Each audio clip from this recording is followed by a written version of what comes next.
Well/x/ I think we can look at this as my last words. I highly doubt I have long left to live, a few days maybe a week. Too little time to do anything meaningful, so I'll just share my story and hope someone else can do something. My name is Roger. I've never been a success in life. Mediocre school results left me working incredibly dull office jobs that slowly sapped my will to live. I spent far too much time on 4chan as an escape from the shit my life was, /x/ especially. I was pretty much just living because I had no clue what else to do.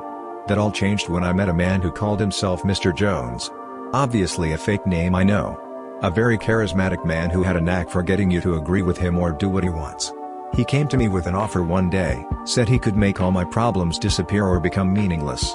That he could give me a life where I would no longer worry about society and all its shit. A better existence. Details were light, but there's something about that makes you trust him without thinking too much about what he's saying. So I agreed. Now a part of me was thinking, it's going to be some crazy ass cult. What did I get myself into? When this package containing a few books, documents and clothing arrived, I was even more convinced I'd gotten myself involved in some fucking batshit insane cult. The only thing that stopped me from throwing it out and forgetting the whole thing was that they weren't demanding money or anything. So I figured, why not? Can't be worse than my life was. Course I ended up being wrong, but at the time it seemed like a good idea. The literature they sent was interesting stuff, even if a lot of it was way over my head.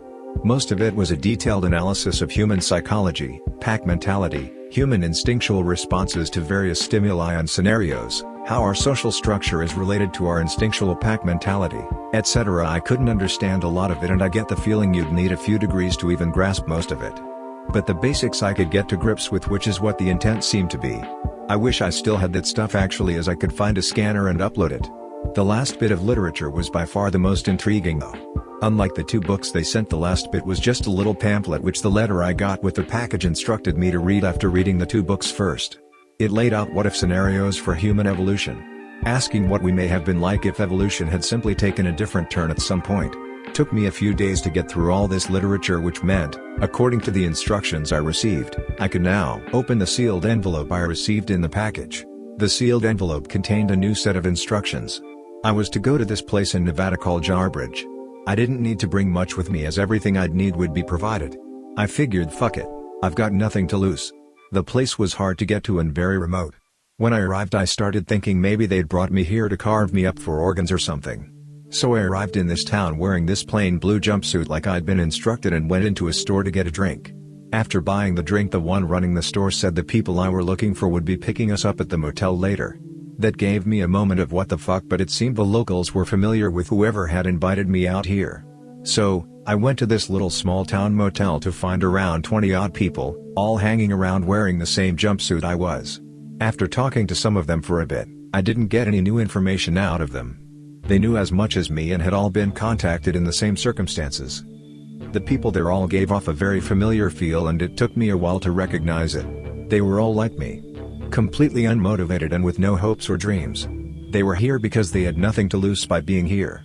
Generally all of them had little in the way of friends or family they stayed in contact in. Out of them all, the only one who broke this rule was a guy named Arthur. Cool guy from Germany but of British descent. He made a point of pointing that one out. Out of all of us he was the only one who seemed to have any life. He'd come because it seemed like it could be interesting, and he didn't have anything better to do with his time as he was out of work due to the recession. There was this girl named Zoe who had a bit more life in her, but she wasn't much of a talker. She just kept pacing around constantly. The rest of them though, like I said, were really pathetic specimens of humanity. Which is something I've often thought of myself as too. By the time it had started to get dark I started thinking about my sleeping arrangements for the night. As the motel was full, I was thinking I would have to sleep in my car, but Arthur kindly said I could use the couch in his room instead. Nice guy. Didn't come to that though, as this bus pulled up in the motel parking lot and a very familiar Mr. Jones stepped out of it. Said he was very happy to see us all and told us that if we truly wished to bid our old miserable lives farewell then we should board the bus. Took around 10 minutes for everyone to get on the buses. There was a lot of shrugging and you first looks among the crowd. Once we'd all gotten, the bus pulled out of the parking lot and moved towards its destination, more about which later. During the ride Mr. Jones stood at the front of the bus and went into this long speech about what we would be doing and more importantly why. He was a part of a group who had carefully examined humanity and its social structures.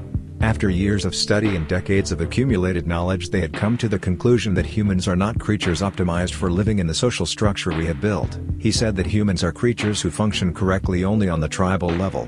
He claimed this was why things like crime and war exist. So they had decided to find a way to optimize humans for large social structures. We would be part of these experiments, and if they succeeded, our combined efforts could bring about a new golden age for humanity where things like crime, war, discrimination and unnecessary suffering no longer exist. By this point I was split between "Oh fuck crazy scientists" and "Oh fuck crazy cultists." I mean really at point based on what I knew, they could have fit in either. Or it could be an overtly elaborate scam. Or some way to get slave labor or something. When we arrived at our destination though, my fears went into the "Oh fuck government conspiracy" zone. The bus drove down into an old mineshaft and stopped at what seemed to be a blockage. By this point there was a fair bit of murmuring among the passengers, and even Arthur looked a little worried. Then there was this loud clang and the bus shook. It took us all a minute to realize what was going on. We were going down. The bus had parked on some gigantic cargo elevator hidden in the mineshaft. What I saw was amazing. You remember Evangelion? Yeah, a shitty anime I know, but remember that scene where the slut is taking the emo faggot down into the underground place for the first time? It was like that. It was an honest-to-your-god geofront. A gigantic underground cavern that had been converted into equal parts dense forest and other environments and a lab complex. From where we were I could easily see a number of artificial environments ranging from a dense jungle to some savanna and even a small patch that looked to be Arctic. There was even a huge lake down there. Most of the cavern floor space was taken up by these artificial environments, with a lab complex being mostly on the walls of the cavern, except for one area which seemed to serve as an entrance to the environments area. The ceiling had a load of gigantic lights which I couldn't make out the source of. They were easily as bright as the sun though. By this point everyone in the bus was shouting in amazement. This just wasn't something that should exist in real life, yet here it was right in front of us. It was simply amazing. That's all I can really say to describe it. When the elevator stopped we were herded off the bus into a waiting area, during which I noticed some people in different colored jumpsuits being taken somewhere. It was fairly obvious by the way Mr. Jones and the guards kept trying to keep our attention in a certain direction that we weren't meant to notice them. After a good quarter of an hour standing around like idiots we were taken into a processing area. We were instructed to hand over any personal possessions we'd brought with us as they may contaminate the experimental environment. They made it clear we'd get them back afterwards though, so we didn't argue much. The dorm itself looked like it belonged in some horror sci-fi movie. All brushed metal walls and plastic flooring. I mean, fuck, who builds walls out of metal? It's idiotic surely? Concrete would work better, no? We weren't quite sure what time it was when the lights went out, but one person in our group guessed it was around 4 in the morning. Seeing as we hadn't found a light switch we eventually all decided to get some sleep. The next day is when things started to get crazy. By crazy I mean holy shit, insanity index is over 9,000. Crazy. We were given a load of medical exams followed by what the docs claimed inoculations against diseases other test subjects may be carrying. After talking with Arthur then asking around afterwards we found out that everyone had received the same number of inoculations, which didn't quite gel with their story of giving us stuff depending on where we were from and what diseases we were unlikely to have a resistance to. We spent most of the day in the dorm again after this except for a meal. But during our time in the dorm everyone started complaining of gut pains, headaches and dizziness. We couldn't get out of the dorm and nobody came when we shouted, so we just suffered in silence. After a while they started taking people out of the dorms one by one. We weren't in any shape to object by that point and they just got dragged away. The guards doing this were different though. Looked very odd. They were way out of proportion physically. Small heads, long torsos, long arms and long legs. They were wearing these jumpsuits with what looked like Kevlar body armor over them and what looked like respirators. Caught my attention when I noticed them, but I was too tired to say anything. When they came for Arthur he cracked a few jokes in a sort of half-assed way while they dragged him off. I remember laughing at one of them, but that's about it. That was the last time I ever saw him as he was when I met him. Kinda sad.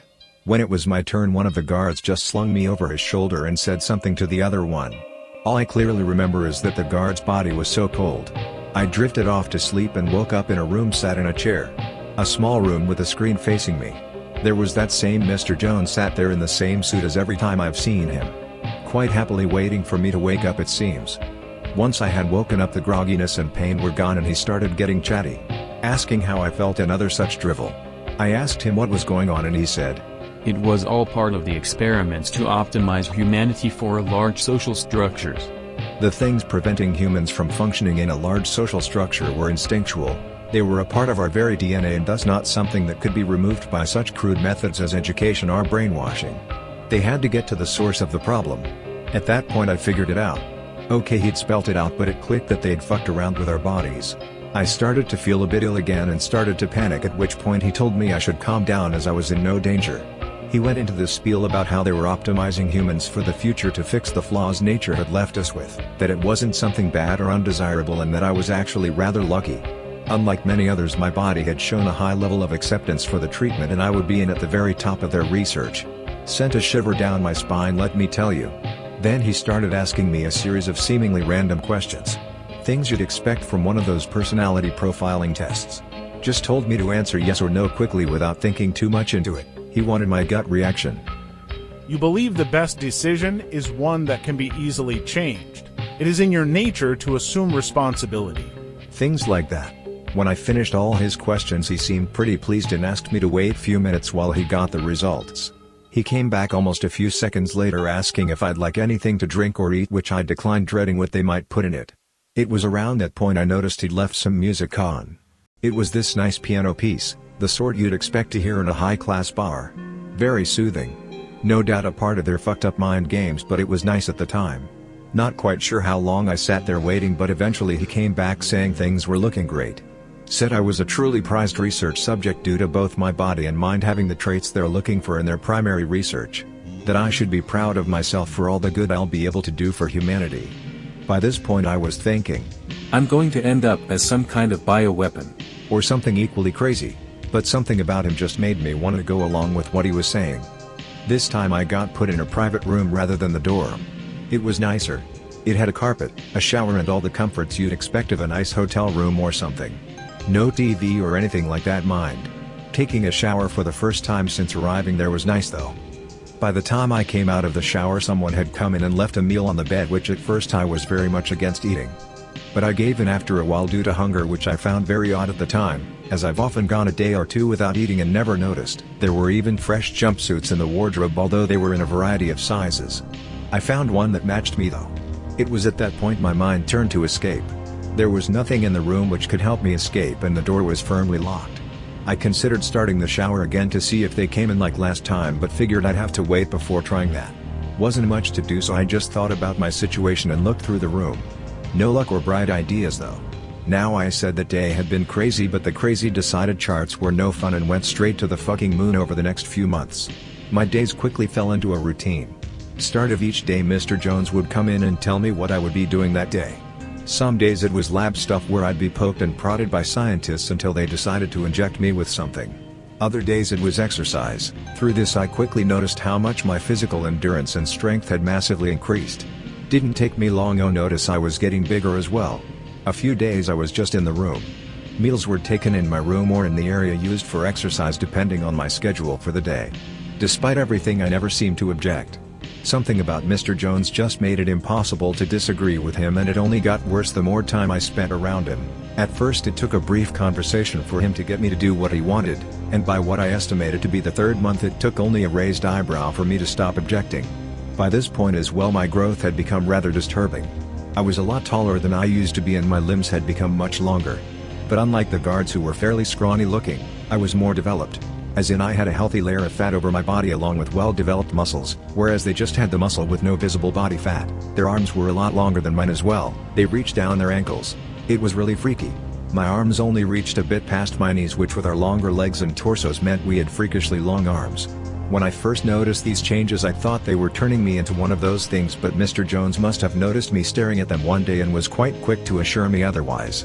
Said I was something much greater than they could ever be. Mr. Jones was the only real constant in my life during that time. I lost track of how long I'd been there, around the 6-month mark. Now I know I was there 2 whole years. He was always hovering around, never getting too far away from me. Always standing around in the labs, keeping an eye on my, usually chatting with one of the scientists or looking at something with the look of someone who has no idea what it is but is fascinated nonetheless. Even during my exercises he participated, which was the only time I ever saw him not wearing a suit. He'd change into this gray sweatsuit and try, in vain, to keep up with me. I'd always end up having to wait for him to catch up or get his breath if we were on a run through the environments. Quite often I'd be doing weights, push-ups, whatever, and he'd have to stop due to exhaustion while I hadn't even started to exert myself. He was always very chatty as well. But I just couldn't find it in myself to tell him to shut up or even hate him. It was a very odd feeling I had in those days. Looking back on it, I realize what it was which terrifies me even more. I was happy. At one point I stopped thinking about escape even when we were out on a run. I began to take part in the conversations with Mr. Jones more. Up until that point it was more just him saying whatever came to his mind. I had some absolutely fascinating discussions with him. Mostly about humanity, its origins, its future and things like that. One day we were on a hike through a part of the environments which was set up as a savanna. Then he asked if I was interested in hearing their theory of genetically predetermined social specialty. I didn't see any reason to turn him down, so he went into it. While he made it clear he didn't understand the actual genetic mechanism himself, the theory was that each human is born with a specific part of the tribal structure which they fit into. It's something deeply rooted in them, along with their instinctual responses and certain personality traits which are known to be caused by gene expression. So some people are just born to be leaders, while others are born to be hunters, fighters, carers, wise men and such. Others are just outright defective and can't fit into the tribal structure no matter how hard they try. One of the reasons so many people live their lives unfulfilled and miserable is because they never find this role they belong in, or it just doesn't exist in modern society. This can lead to extremely violent or deviant behavior in some cases. He went on to ask me what I thought about the idea of people being able to know what these roles were. Would they be happier if they knew where they belonged, or would they rebel against the concept of destiny? A part of me hated the whole idea of fate, or that we were born with some kind of destiny pre-built into us. But it made me think about my old life and my time here, as well as why I'd been chosen to come here. At the time I really did just stop to think a moment. Why had I ended up there instead of so many others? Come to think of it, what had happened to them? Mr. Jones quickly put the question of the others to rest by saying they were also involved in research in other parts of the facility, just not in the same way I was. It was the first point where I actually thought that my new life was preferable to my old one. The worst part is there wasn't any disagreement with me. I couldn't think of any reason why I would want to go back. I was a lab test subject, but I felt great and was more at peace with myself than I had ever been. It was a somewhat disturbing realization. Mr. Jones simply said that perhaps I had found where I had always wanted to be. Mr. Jones had an odd appreciation for ancient poems and sagas. Something that rather baffled me the first time he brought it up. But back then I avoided talking to him, so I never questioned it. The man had actually memorized the Iliad and during one hike recited the entire thing. Another hike had him discussing the Epic of Gilgamesh with me. One day though he asked me about my thoughts in regards to the companions of those epic heroes. In ancient tales the great hero always has some companion, and it isn't rare to see someone who has completely given themselves to the service of another individual. He theorized that perhaps some people are just best suited for that, to spend their lives in a symbiotic relationship with another individual who gives their life a meaning. The hero gains a loyal companion they can always rely on and who will keep them honest, so to speak, while the companion gains a reason for living and a feeling of fulfillment. At the time I had no idea of the true meaning behind those words in the discussion. One day Mr. Jones said I'd be doing something new. I was going to get to try my hand at weapons and martial arts. At first I was a bit dubious as to why, but went along with it anyways. I couldn't say no to him, after all he seemed so eager. It was also the first time I met someone new aside from the scientists, who weren't very chatty besides giving me instructions. My instructor for both martial arts and weapons training, which Mr. Jones also participated in, was one of those guards. Well, he looked like one at least, but his outfit was a different color, which I later learned was an indicator of their job within the organization. He was a bit gruff and wasn't too fond of Mr. Jones. Kept saying he talked too much. It kind of amazed me how much the two could argue with each other. The first time I was engaged in that training it was just me being thrown around by the instructor. Despite the frequent exercise, runs and hikes, I was actually rather clumsy. He said my muscle memory needed to be overwritten, which is what we would be working on first. My trips to the lab became rarer and rarer in this time until went from 4 or 5 a week to just 1. It took me a while, but I eventually lost the clumsiness. I got more used to my new size, and when that happened I got to try my hand at shooting. It was around this point I realized how big my hands were. My fingers weren't too big and could fit through the trigger guard, but most normal handguns were tiny in my hands. Like they were toys or something. Predictably Mr. Jones was a better shot than me, with my shots often going wide. When the instructor handed me a pistol that was actually my size, it was a brief moment of what the fuck. Mr. Jones tried to pick up and could barely hold it. It was huge. I don't know much about gun laws, but I'm fairly certain a gun using bullets like that has to be illegal. But it felt just right in my hand, the perfect size. My shooting improved, but I still had to become competent with normal-sized weapons. Rifles were by far the hardest. I kept trying to hold them like you would normally hold a rifle. But my increased size made this ungainly, and each time I did it ended with the instructor telling, "No, it's too small, don't bother with the stock." A few times we had other instructors show up to help with the martial arts in order for me to practice against normal-sized opponents. It was around that time I really started to understand how monstrous I was physically. The first time I fought a normal-sized instructor, I broke the guy's arm without even realizing I had. It was a really nasty break too. The arm was at a right angle and you could clearly see bone sticking out. I realized I had to be careful not to hurt people. The second time I got thrown by the new normal instructor because I was being too careful. It was a while after I'd started the combat training that Mr. Jones came in one morning with a new outfit for me. It was a suit, fairly plain, a lot like his in fact. After I actually put it on and looked in the mirror, we both agreed it looked stupid. Like a gorilla in a fitted suit. But he said it would have to do. That day we had work to do. Work consisted of me following him around as he talked to various people and at one point carrying a load of stuff for some of the science team. The next day was more of the same until we went out to what they called the zoo. This was by far the worst moment of all my time there. It was exactly what you would expect. A very large zoo, but it wasn't full of normal animals. When we got there, Mr. Jones started talking to one of the people in charge there about something, wasn't really paying attention. I looked into one of the habitats, they were all self-contained and fairly large, and saw something that gave me some really nasty nightmares for a few days afterwards. It was Arthur. Except it wasn't Arthur. Not like I last saw him. His entire body was massively deformed. He looked like someone had tried to turn a human into a horse and had sort of got it right. But you could easily tell it was him by his face, deformed as it was. He was just stood there chewing on some grass without a care in the world, it seemed. His entire body was covered in a mix of mud and thick long body hair. I just couldn't believe what I was seeing. It wasn't until Mr. Jones poked me in the side that I snapped out of it and demanded answers. The answer was actually rather depressing and predictable. Not everyone responds as well as I did to the initial treatment. For some reason which they still don't fully understand, some people undergo changes that are outright bizarre, becoming more like animals or plants than people. So they take care of them and study them, hoping to either fix it or find a way to stop it happening to others. That was what the zoo was built for. A part of me wondered if he was telling the truth, but I'd never known Mr. Jones to actually outright lie. Even though I trusted Mr. Jones, I was still rather shaken by seeing Arthur in such a state. The few other specimens I saw in the zoo certainly didn't help there. After we had finished there, Mr. Jones suggested we get something to eat, which at first baffled me as I'd always taken my meals in my room. He handed me a keycard saying it would get me wherever I was authorized to go in the facility, serve as ID, and if I was hungry I could use it to get food from the dispensers in the cafeteria. He also gave me this PDA/phone thing which came with a map of the lab complex which I could use to contact him and vice versa. When I actually looked at the map on the PDA, I noticed two little flashing dots next to each other on the map. One green and one blue. He explained that he was the green dot and the blue one was me. The device would let me know where he was just as he always knew where I was with his. I was shocked to say the least. I'd never had that much freedom to roam, and suddenly I get all that and some cool stuff. The next day I also got a pistol of my size that I could wear in a holster under my suit. But on the cafeteria.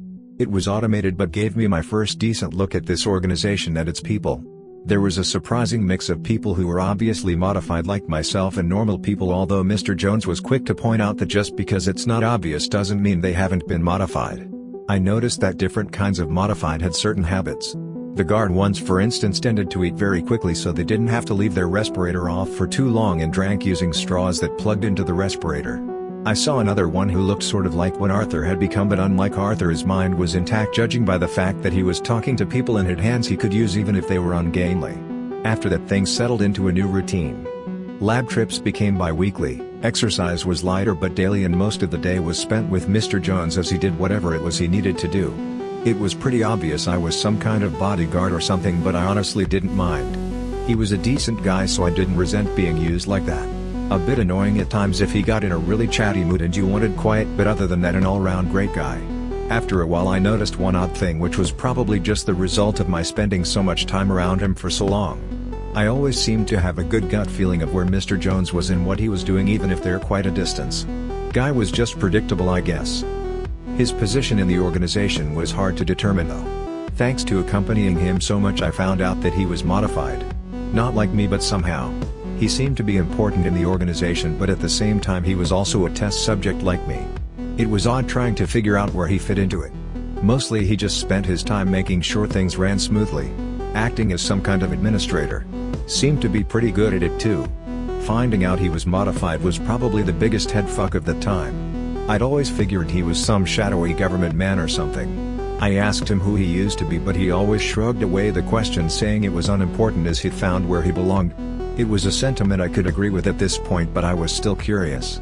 Never did find out. One day though I started to realize just what he was and in a way what I was.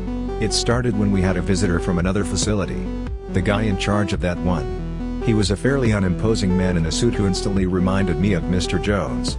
Introduced himself as Mr. Wilson. I would have just shrugged it off as men in suits always looking alike, but his companion was just like me.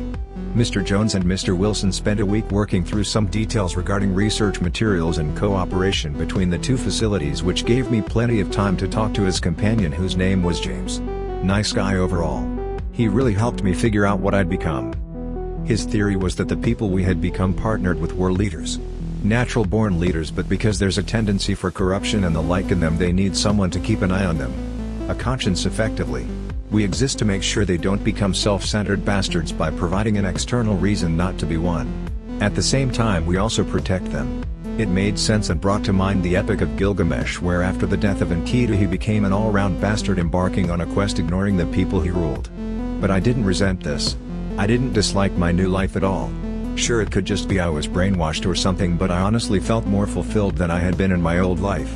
So it can't be a bad thing, you know? Those were easily the happiest days of my life. Some people would probably say it was a sham of a life living for someone else, but I liked it.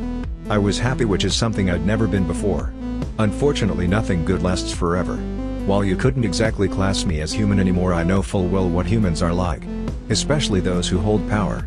As with any organization, this one it seems had factions. Although they kept quiet and it was mostly arguing over details. Except one. One didn't like the idea of entrusting the stewardship of humanity to modified leaders. Felt that normal humans should always be in charge, with modified humans made for use as servants. They didn't quite like the idea of modifying the entire human race. Even though it was the best thing to do for humanity, they didn't like it. One day this faction decided to make its move. At the facility with the largest normal human population, as well as the majority of new test subjects who could be easily swayed to their way of thinking if they pretended to be the good guys. It was very sudden. No warning, they just turned on us. It had been inconceivable that something like this could happen, so we weren't prepared for it. They easily overpowered the guards through numbers and tried to block the evacuation routes. I was nowhere near Mr. Jones at the time, however. Perhaps it was planned as such, which prevented me from protecting him. While he wasn't killed outright, he sustained an injury that would kill him without proper medical attention soon. We escaped the complex, heading to the surface with other escaping personnel via an emergency elevator. Unfortunately, there was no way to get help from Mr. Jones. But before he died, he told me a few things. About a failsafe built into the both of us. We literally could not live without the other. That is why I was made so well. It had actually been shot a few times and barely noticed, so I could protect him without a care for injury. If one of us was to die, then the other would die as well, both to ensure I protect him to the best of my ability, not like it was needed, and to ensure that a leader like him doesn't end up in a situation where he is without his conscience. In order to prevent one of them becoming like Alexander after the death of Hephaestion. He died before we even reached the surface. The first time I had seen the sun in 2 years, and I was holding his corpse in my arms. Kind of funny to think about it, the person who went down there was completely different from the one who came.